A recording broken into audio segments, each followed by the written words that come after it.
बिस्मिल्लाहिर्रहमानिर्रहीम। अस्सलाम वालेकुम। आप देख रहे हैं सेहत ज़िंदगी और मैं हूं आपकी मेज़बान डॉक्टर शुमाइला गफ़ार। नाज़रीन, सेहत ज़िंदगी में हमारी कोशिश होती है कि आपको अवेयरनेस दी जाए हेल्थ के हवाले से, ताकि पाकिस्तान को सेहतमंद बनाया जा सके और बीमारियों को वक्त पर डायग्नोज और ट्रीट किया जा सके। आज के प्रोग्राम में हम बात करने वाले हैं एस्थमा यानी दमे के प्रॉब्लम की।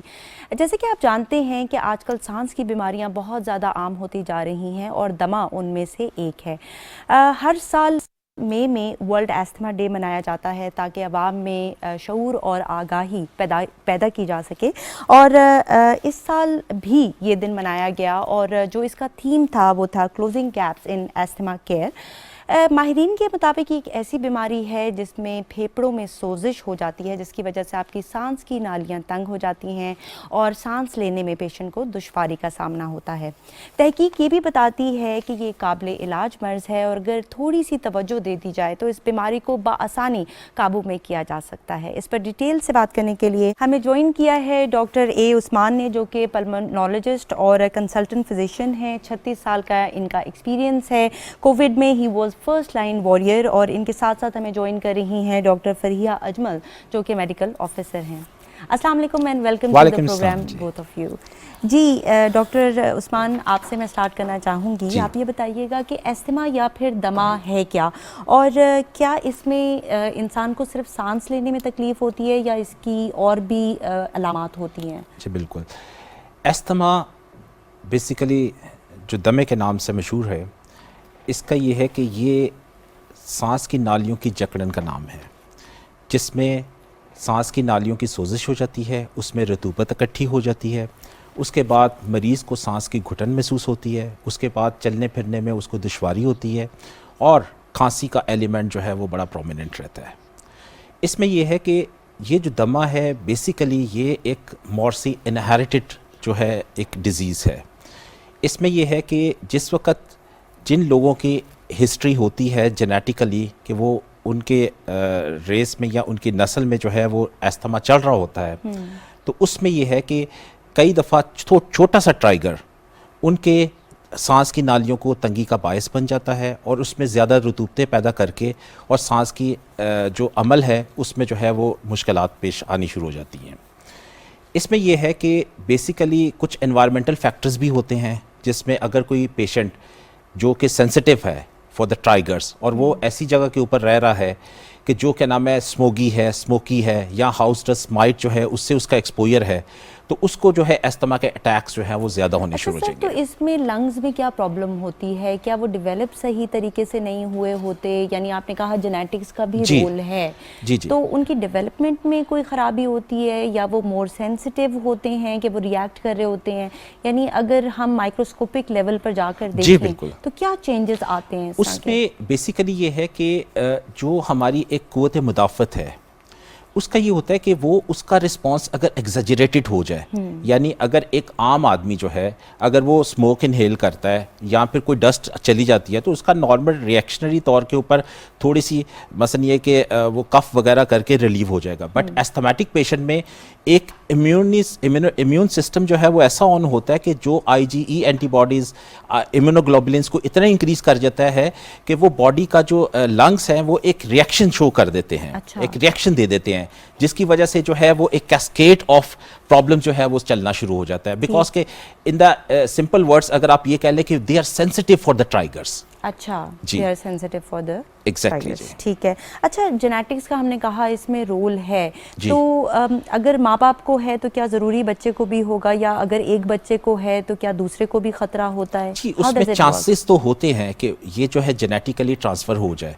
और इसमें ये है कि देखें जो सबसे इसमें एक इम्पॉर्टेंट चीज़ है वो ये है कि जिन बच्चों में या जिन पेशेंट्स में जेनेटिकली ये ट्रांसफ़र हुआ होता है उसमें कई दफ़ा सिम्टम्स बचपन में बहुत कम होते हैं, एडल्ट एज में आ जाते हैं। और उसमें यह है कि कई दफ़ा पेशेंट्स के जो अर्ली सिम्टम्स होते हैं वो इग्नोर हो रहे होते हैं। अच्छा। क्योंकि बिकॉज के एस्थमा के साथ कुछ मिथ्स चल रही हैं। एस्थमा के साथ ये है कि लोग दमे का लफ्ज़ सुनना नहीं चाहते। हाँ। उसमें ये है घबरा जाते हैं, घबरा जाते हैं। और स्पेशली अगर उनके बच्चों के मुतालिक आप ये कहें कि इसको दमा है, तो कहते हैं नहीं इसको दमा नहीं है, इसको एलर्जी हो रही है। जी एग्जैक्टली। उसके बाद ये है कि एक मिथ है कि दमा दम से होता है। हाँ, और दमादम तक। जी, तो वो ये है कि जब तक दम है दमा चलता रहेगा। हाँ। इट्स एक नाकाबिले इलाज है। तो लोग इसको मसलन ये है कि ये इस वर्ड को डिसलाइक करते हैं because of less awareness, because of less knowledge about the disease. तो इसमें जो है डेफिनेटली ये एक मिथ जरूर है। अच्छा, ठीक। अच्छा, आपने कहा कि ये लोगों में मिथ्स बहुत ज़्यादा पाई जाती हैं, तो थोड़ा सा आवाम की आगाही के लिए आप ये बता दें कि दमे को किस तरह से डिफ्रेंशिएट करेंगे जो कॉमन एलर्जीज़ होती हैं, क्योंकि बहुत सारे लोगों को इस सीज़न में, स्पेशली पोलन के सीज़न में एलर्जी हो रही होती है, तो किस तरह से दोनों में डिफ्रेंशिएट कर सकते हैं? देखिए, बात यह है कि एलर्जी बेसिकली एक काज है एस्थमा डेवलप होने का। अच्छा। और एस्थमा जो है वो बॉडी का रिएक्शन है टुवर्ड्स द ट्राइगर्स। इसमें यह है कि कुछ चीज़ें ऐसी हैं कि जिनके एक्सपोजर्स अगर कम कर दिए जाए, जैसे I will give you an example कि एक पेशेंट है, ही सेंसिटिव, वो बहुत सेंसिटिव है, वो केमिकल की इंडस्ट्री में काम कर रहा है, तो केमिकल फ्यूम्स डेफिनेटली उसको डैमेज करेंगे। He has to quit from the job, उसको कोई दूसरी जॉब देखनी पड़ेगी। दूसरी चीज़ ये होती है कि कुछ बच्चे हैं, ठीक है, जिन बच्चों में जो है वो दमा चढ़ रहा है, ठीक है, अब वो सुबह स्कूल की बस में 6 बजे बैठ जाते हैं। अब वो 1 घंटा पूरे शहर का सफ़र करके जिस वक्त स्कूल पहुंचेंगे तो वो कितना स्मोक इनहेल कर चुके होंगे। तो अगर उनको डेफिनेटली प्रिवेंशन के लिए हमें डायरेक्ट जो है स्कूल पहुंचाना होगा ताकि उनका ट्रैवल टाइम कम हो जाए। तो इस तरह के सिंपल मेजर्स जो है वो पेशेंट को जो है लेस एक्सपोजर में लेके जाते हैं और वो एस्थमा प्रिवेंट हो सकता है। अच्छा सर, बच्चों के दमे की बात करते हैं, क्या बच्चों का दमा जो है वो डिफरेंट होता है बड़ों के दमे से, या ये जो एडल्ट्स में अगर एस्थमा होता है तो क्या इनको बचपन में डायग्नोज नहीं किया गया होता? क्या डिफरेंस होता है दोनों के दमे में? बेसिकली एक बड़ा इंटरेस्टिंग डाटा मैं आपके सामने पेश करने लगा हूँ कि up till the age of 6 years 50% बच्चे जो हैं किसी न किसी सूरत में एस्थमा को फेस कर चुके होते हैं। अच्छा। इसमें यह है कि देयर आर कॉमन सिम्टम्स। इसमें कुछ ऐसी चीज़ें हैं कि जो माँ बाप तक मेरा मैसेज ज़रूर पहुँचना चाहिए। कई दफ़ा बच्चे इरिटेट होते हैं। अच्छा, एक पेशेंट आए हमारे पास तो ही वॉज लाफिंग ना। अच्छा। एक बच्चे को मसलन अपने बच्चे पे हंस रहा था। मैंने पूछा जी क्या आप क्यों?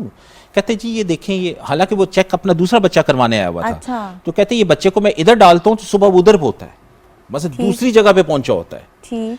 हालांकि वो बच्चा अपने सांस को एडजस्टमेंट करते वो अपने मसलन वो रोल ऑन होता रहता था। अच्छा। तो ये ऐसे सिम्टम्स के जिसमें माँ बाप ये डिटेक्ट करते हैं कि हमारा बच्चा इरिटेबल है, कई दफ़ा अनयूजुअल वॉमिटिंग कर रहा है, ठीक, चलने में, एक्सरसाइज करने में, भागने दौड़ने में ज़्यादा इंटरेस्ट नहीं ले रहा, और सोते में उसको खांसी हो रही है और उसकी छाती से सीटी की आवाज़ आ रही है। ठीक।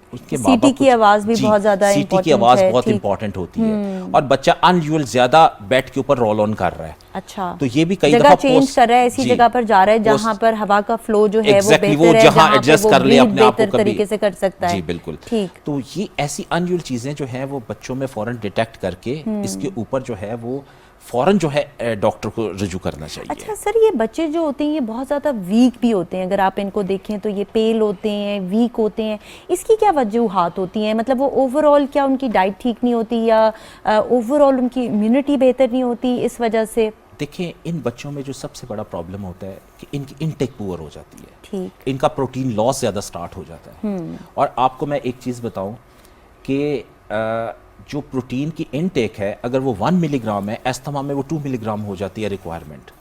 ठीक। तो समटाइम्स हमारे कुछ ऐसी मिस गाइडेंस है कि जैसे लोग कुछ क्वैक्स के पास, हकीमों के पास चले जाते हैं, वो उल्टा प्रोटीन रोक देते हैं। तो इसमें ये है कि हमें ये अवेयरनेस देनी चाहिए कि जिनका दमा है बच्चों में या इवन बड़ों में, उनकी प्रोटीन रिक्वायरमेंट्स बढ़ जाती है, उसके बाद उनकी डाइट का ख़ास ख्याल रखा जाए। कुछ चीज़ें ऐसी हैं कि जो ट्राइगर भी कर सकती हैं, ठीक, उनसे प्रिवेंट किया जाए। हाँ, उस पर भी हम बात करेंगे। ठीक है। अच्छा, एक आपने टर्मिनोलॉजी यूज़ की कि एक्सरसाइज इंड्यूस्ड एस्थमा, कि ये वो वाले बच्चे होते हैं जो कि नॉर्मली आराम से होते हैं, इनको कोई मसला नहीं होता, लेकिन खेलते वक्त या कुछ बड़े इवन एडल्ट्स ऐसे होते हैं कि एक्सरसाइज करते वक्त उनको एक अटैक आता है और सांस लेने में दुश्वारी होती है। तो एक्सरसाइज इंड्यूस्ड एस्थमा क्या होता है और ये एक्सरसाइज करते वक्त ही क्यों आता है? नॉर्मली ये लोग बेहतर होते हैं या क्या होता है? इसमें इस तरह है कि हमारे जिस्म में जब हम एक्सरसाइज करते हैं कुछ रतूबतें ख़ास रिलीज होती हैं, ठीक। जिसमें ब्रेडिकाइनिन्स, जिसमें एड्रेनालिन और इस किस्म के रतूबतें होती हैं। तो कुछ ऐसी रतूबतें होती है जो एलर्जिक रिएक्शन कॉज करती हैं। जैसे कई लोगों में जो है आपने देखा होगा कि गर्मी से अर्टिकेरिया बन जाता है जिस्म के ऊपर। तो वो इस तरह के, और ये देखिए एस्थमा लंग्स के ऊपर, अर्टिकेरिया जो है स्किन के ऊपर, ठीक। ये सब एलर्जिक रिएक्शंस हैं जो बॉडी में डिफरेंट पार्ट्स के ऊपर इफेक्ट कर रहे हैं। ठीक। तो ये जो बेसिकली रीज़न है कि हमारी जिस वक्त एक्सरसाइज बच्चे करते हैं या एडल्ट्स भी करते हैं, कई दफ़ा उनका एक्सरसाइज इंड्यूस एस्थमा हो जाता है। दूसरी चीज़ ये है कि कोल्ड एयर, अच्छा, जब कोल्ड एयर से एक्सपोजर होता है उनको वो सर्दियों में बहुत ब्रोंकोस्पैज्म जा ज़्यादा उनको मसले आ सकता है। जाते जी हैं। बिल्कुल। ठीक। और तीसरी चीज़ ये है कि कुछ ऐसे, देखिए एस्थमा एक रिवर्सिबल डिजीज़ है। अब जो लोग स्मोकिंग करते हैं उनकी बेसिकली जो लंग्स की वॉल्स हैं वो भी डैमेज हो जाती हैं। तो उनका जो है वो क्या नाम है, जैसे ही वो क्या नाम है एक्सरसाइज करते हैं तो उनके सिम्टम्स फ़ौरन प्रोमिनेंट ज़्यादा हो जाते हैं। ठीक। तो इसलिए कुछ चीज़ें ऐसी चल रही होती हैं कि जो जिस्म के साथ उनकी प्रिवेंशन जो है वो बहुत ज़रूरी होती है, कि जैसे स्मोकिंग है और एक्सरसाइज एक लिमिट्स तक। ठीक। तो इसमें अच्छा, जो ये है- लोग अगर इनहेलर यूज़ कर लें तो ये फिर अपनी एक्टिविटीज़ आराम से कर सकते हैं अगर ट्रीटमेंट वगैरह ले लें? जी कि बिल्कुल। जो एक्सरसाइज इंड्यूस्ड देखिए एस्थमा वाले एस्थमा होते जो हैं। है उसकी मैनेजमेंट जो है वो बेसिकली 5 स्टेप्स के ऊपर मुक़ीद है। अच्छा, ठीक। ठीक है। पहले Step- तो इन्वेस्टिगेशंस हम चाहेंगे कि जी, आप हमें बिल्कुल। बताएं कि अगर एक पेशेंट आपके पास आता है जी, तो बिल्कुल। आप उसकी कौन कौन सी इन्वेस्टिगेशंस करवाते हैं? बेसिकली हम स्पायरोमीट्री लंग फंक्शन टेस्ट जो है वो करवाएंगे। ठीक। उसमें बेसिकली बड़ा एक, जो भी अच्छे हॉस्पिटल्स हैं उसमें स्पायरोमीटर जो है वो अवेलेबल हैं। उसमें ये होता है कि हम पेशेंट्स के जो है ना एक पाइप के ज़रिए उसका सांस का फ्लो लेते हैं। उसके बाद उसको जो है ख़ास किस्म के ब्रोंकोडायलेटर्स देते हैं। उसके बाद अगर वो इम्प्रूव कर जाए तो इसका मतलब है कि एस्थमा कन्फर्म हो जाता है। ठीक। और इसी तरह ही जो है हम डिफरेंट डिजीजेज जो चेस्ट COPD एक्सरे है, वगैरह भी सर करते हैं इसमें चेस्ट या एक्सरे उसकी बिल्कुल जरूरत नहीं होती? करवाया जा सकता है, बिकॉज के हर खांसी दमा नहीं होती। बिल्कुल। ठीक रूल है। आउट करने जी के लिए बिल्कुल। करवाते हैं। उसमें जो ठीक। है कई ऐसी चीज़ें हैं जो क्या नाम है हमें इन्वेस्टिगेशंस में रिक्वायरमेंट होती है, जिसमें एक्सरे से हैं, उसके बाद जो है क्या नाम है कुछ ब्लड के टेस्ट भी हैं, उसके बाद इवन कई दफ़ा CT स्कैन वगैरह भी करवाना पड़ जाता है टू रूल आउट अदर जी, to कॉजेज rule या out other देखने के causes. लिए डिटेल में। Exactly, ठीक है। अच्छा, अब आ जाते हैं हम ट्रीटमेंट की तरफ। आप बता रहे थे कि ट्रीटमेंट के 5 स्टेप्स हैं। जी, बिल्कुल। तो वो ज़रा बताइएगा हमें। उसमें यह है कि ये डिपेंड करता है पेशेंट की कंडीशन के ऊपर। अच्छा। देखिए फर्स्ट स्टेप में जो है आप यूजुअली जो है पेशेंट्स को, देखिए 2 किस्म के ट्रीटमेंट्स होते हैं, एक रिलीवर ट्रीटमेंट, एक कंट्रोलर ट्रीटमेंट। अच्छा। जो रिलीवर ट्रीटमेंट है कि वो ये है कि जैसे एक्सरसाइज करते एकदम जो है सांस खराब होना शुरू हो गया, उन्होंने साल्बिटामोल का या बीटा एगोनिस्ट का इनहेलर लिया, उसके बाद रिलीव हो गए। अब ये अटैक्स दोबारा ना हो तो वो कंट्रोलर मेडिसिन के ऊपर जाएंगे। अच्छा, 2 तरह की हैं। जी। ठीक। उस कंट्रोलर मेडिसिन में जो है वो लॉन्ग टर्म हम स्टीरॉइड्स देते हैं कुछ इनहेलेशन फॉर्म में। ठीक। अच्छा, एक चीज़ मैं यहाँ आपसे ज़रूर डिस्कस करूँगा, आपको मरीज़ को मैनेज करते हुए सबसे ज़्यादा डिफ़िकल्टी आती है कि जब आप सबसे ज़्यादा सेफेस्ट ट्रीटमेंट पेशेंट को प्रिस्क्राइब करते हैं तो वो लेना उतना नहीं डरता चाहता। है बिल्कुल। कि इनहेलर डॉक्टर साहब मेरी लास्ट ये स्टेज inhaler आ से गई है। क्यों डरते हैं सर जी लोग बिल्कुल। इतना? उसमें बेसिकली बात ये है कि ये मिथ्स की वजह से है, की आई वजह थिंक। से। हाँ। और वो कहते हैं हम स्टीरॉइड इंजेक्शन लगवा लेंगे, हालांकि वो उनको नहीं नहीं करेंगे। पता कि वो किस कदर जी, डेंजरस है। बिल्कुल। यानी एक्सरबेशन में अगर जरूरत पड़ती है तो डॉक्टर जी, दे बिल्कुल। सकता है, लेकिन लॉन्ग टर्म आप उसको यूज नहीं कर सकते। जी, बिल्कुल। लेकिन ये क्या करते हैं, अपने लोकल डॉक्टर के पास जाते हैं और उसको जी, कहते हैं कि जी बिल्कुल। मुझे इंजेक्शन लगा दें जी, स्टीरॉइड का, बिल्कुल। और फिर कहते हैं देखिए मैं तो अब इतने अरसे के लिए ठीक हो गया हूँ। जी, बिल्कुल। तो दैट इज रॉन्ग। जी बिल्कुल। इसमें यह है कि मैं ये एक चीज़ यहाँ आपके तवज्जुह से जो है अपने जो मेरे ऑडियंस हैं उनको बताना चाहूँगा कि इनहेलर में माइक्रोग्राम की डोज जा रही होती है। ठीक।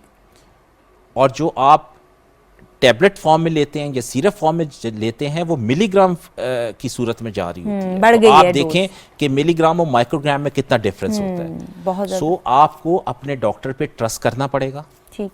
आपको अपने अच्छे फिजिशियन को जिसको आपने चूज़ किया हुआ है उसकी हर बात को मसलन एक्नॉलेज करना पड़ेगा, रेगुलर फॉलोअप्स रखने पड़ेंगे और अपनी मैनेजमेंट जो है वो प्रॉपर तरीके से करवानी पड़ेगी। Then you will give defeat to this asthma. बिल्कुल।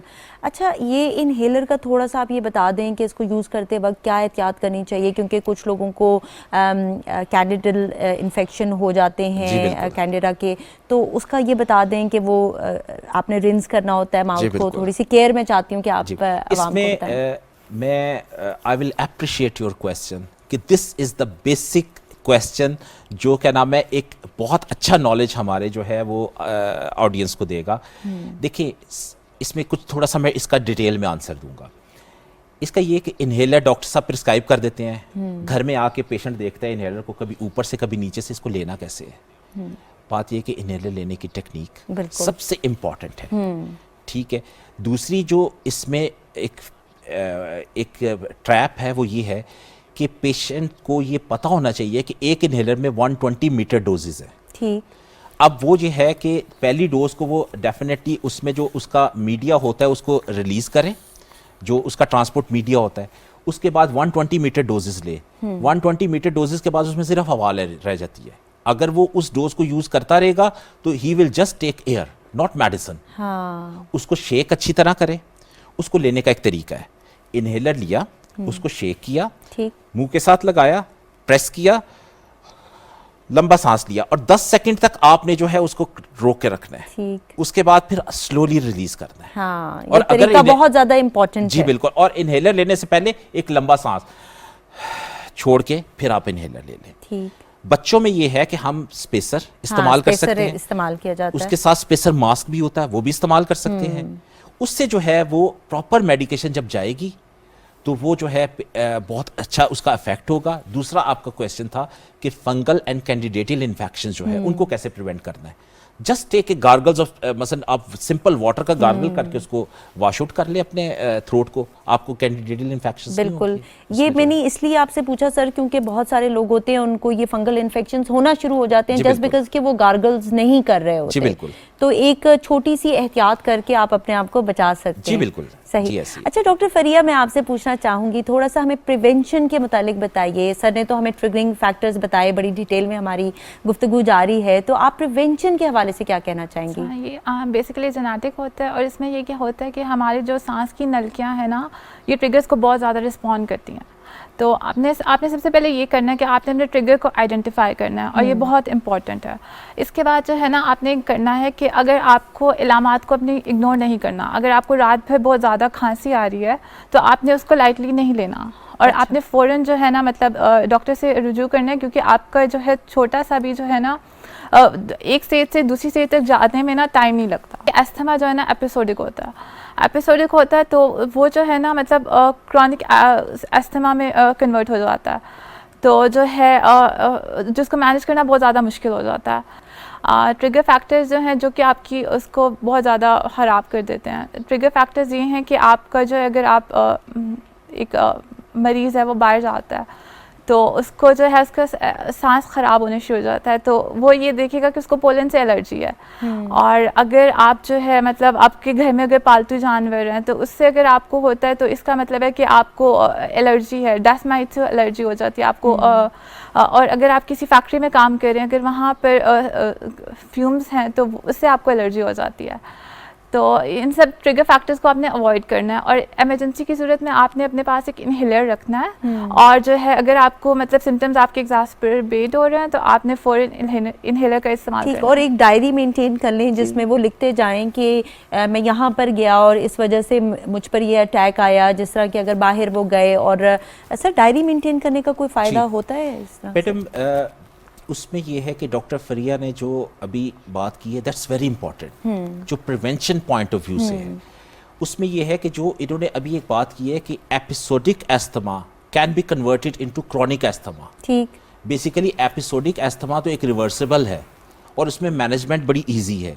जो क्रॉनिक एस्थमा होता है उसमें जो है heavy steroids, heavy antibiotics, heavy दूसरी मेडिसिन कर दिया जी है बिल्कुल अपनी बीमारी को। तो वो चीज़ ये है कि वो एग्रेवेट हो जाएगी। इसमें जो है इन्होंने जो चीज़ बताई है वो ये है कि जो एग्रेवेटिंग फैक्टर्स हैं उनको प्रिवेंट किया जाए। ठीक। देखिए एक पेशेंट है वो केमिकल फ्यूम्स फैक्ट्री में काम कर रहा है, ठीक है, ही उसको जाना पड़ेगा, क्विट करना पड़ेगा अपनी जॉब से। अच्छा। बिकॉज कि अगर वो नहीं करेगा वो हैवी मेडिसिन एक्सपोजर होता रहेगा और बार-बार उसको जो है उसके लंग्स इरिटेट होते रहेंगे। जी बिल्कुल।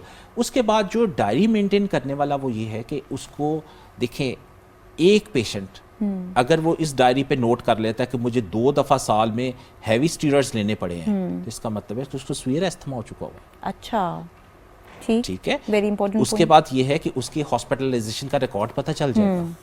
उसके बाद जो है उसकी ड्रग हिस्ट्री का पता चल जाएगा ठीक। और सिविरिटी ऑफ डिजीज का जो है वो डेफिनेटली एक डाटा बन जाएगा। अच्छा, अगर सर इसको ट्रीट ना करें तो ये वक्त के साथ साथ क्या सिवियर होता जाता है, ख़राब होता जाता है, जी या बिल्कुल। वहीं पे रुका रहता है? जी बिल्कुल, समटाइम्स ये होता है कि क्योंकि बहुत सारे लोग कहते हैं नहीं ठीक हो जाएगा, खुद ही ठीक हो जाएगा, जी एलर्जी बिल्कुल। है। और बात यह है कि एस्थमा अगर अनट्रीट रखा जाए तो the patient may land to this ICU, even ventilators के ऊपर जाना पड़ जाता है। ठीक, so stitch in time saves life.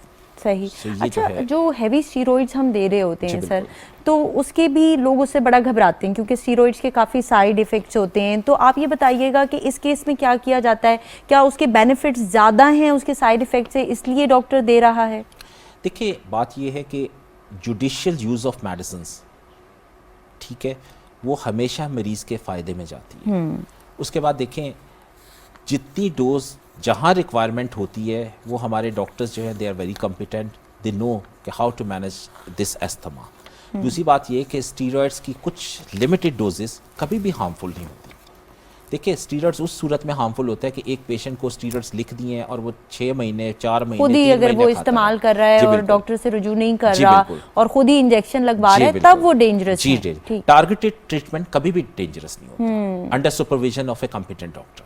सही। ये बड़ी अच्छी आपने बात की कि अगर डॉक्टर की सुपरविजन के अंडर हैं तो फिर वो कंट्रोल्ड हैं।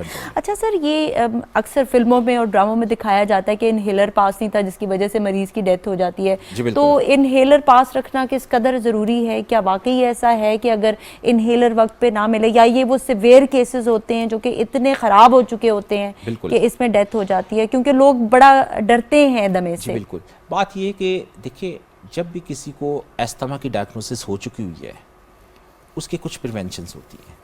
उसमें डेफिनेटली एक बीटा एगोनिस्ट इनहेलर्स वो तो पास रखना बहुत ज़रूरी है। ठीक है, रखें बिकॉज अपने जी पास। बिल्कुल, बिकॉज के कई दफ़ा किसी पेशेंट की हिस्ट्री नहीं है ठीक, स्वीयर एस्थमा की, but he can develop severe asthma at any time. So इस वजह से वो एक लाइफ थ्रेटनिंग सिचुएशन से उसको बाहर निकाल सकता है। तो इस वजह से इनहेलर जो है डेफिनेटली जो उसके अपनी मेडिकेशन है। लास्ट मैसेज सर, अगर आप कुछ देना चाहें, हमारे प्रोग्राम का टाइम ख़त्म हो गया है। जी बिल्कुल। इसमें यह है कि मैं आपसे एक बात कहूँगा कि दमे की कोई एज नहीं है। दमा किसी भी उम्र में हो सकता है। दमे का ये है कि अगर आप जितनी जल्दी उसका इलाज करेंगे उतनी ही जल्दी वो ठीक भी हो जाएगा। उसके बाद ये है कि वो किसी भी ऐसी कॉम्प्लिकेशन में जाने से आप अपने आप को बचा सकेंगे, अपने पेशेंट्स को बचा सकेंगे कि जो उसके लिए ज़िंदगी मौत का मसला बन जाएगा। तो मेरी आपसे गुजारिश है कि आप किसी भी मिथ पे यकीन ना रखें, आप अपने डॉक्टर पे ट्रस्ट करें, और जिस वक्त भी जो भी डॉक्टर आपको जो है देख रहा है, आपका चेकअप कर रहा है, आप उससे रेगुलर फॉलोअप रखें, और उसके बाद जो है जो मेडिकेशन वो प्रिस्क्राइब कर रहा है आप उस पर यकीन रखें। इंशाल्लाह ताला आप एस्थमा को शिकस्त देने में कामयाब हो जाएंगे। और ये मई का महीना है, और मई के महीने में जो वर्ल्ड एस्थमा डे भी है, तो मेरी इस तवज्जो से जो है आप सबसे रिक्वेस्ट है कि हमने एस्थमा को शिकस्त देनी है इंशाल्लाह ताला। बहुत शुक्रिया हमें प्रोग्राम में टाइम देने का। आपका बहुत शुक्रिया जी, थैंक यू वेरी मच। जी नाज़रीन, आज के प्रोग्राम में हमने एस्थमा के हवाले से गुफ्तगू की, और जिस तरह के डॉक्टर साहब ने आपको बताया कि इससे डरने की ज़रूरत नहीं है, ये काबिल इलाज है। अगर आपको सिम्टम्स आ रहे हैं तो अपने डॉक्टर के पास ज़रूर जाइए और अपना चेकअप ज़रूर करवाइए। और वर्ल्ड एस्थमा डे भी है, तो इस वजह से अपना ख्याल रखिए, और इस मंथ को मेरे ख्याल से यूज़ कीजिए अपने डॉक्टर के पास जाने के लिए और अपने चेकअप करवाने के लिए। और स्पेशली अगर आपको खांसी वगैरह के कुछ बाउट्स वगैरह आते हैं तो you should be going to your doctor. उम्मीद है कि आपको हमारा प्रोग्राम पसंद आ रहा होगा। हमारा फेसबुक पेज, जिसका एड्रेस आपको स्क्रीन पर दिखाई दे रहा है, उसको भी लाइक और फॉलो ज़रूर कीजिए। हमारा व्हाट्सएप नंबर है 033041491010। इस पर भी आप हमें मैसेज कर सकते हैं, हमसे सवालात भी पूछ सकते हैं। Thank you so much for being with us. Take care. अल्लाह हाफिज़।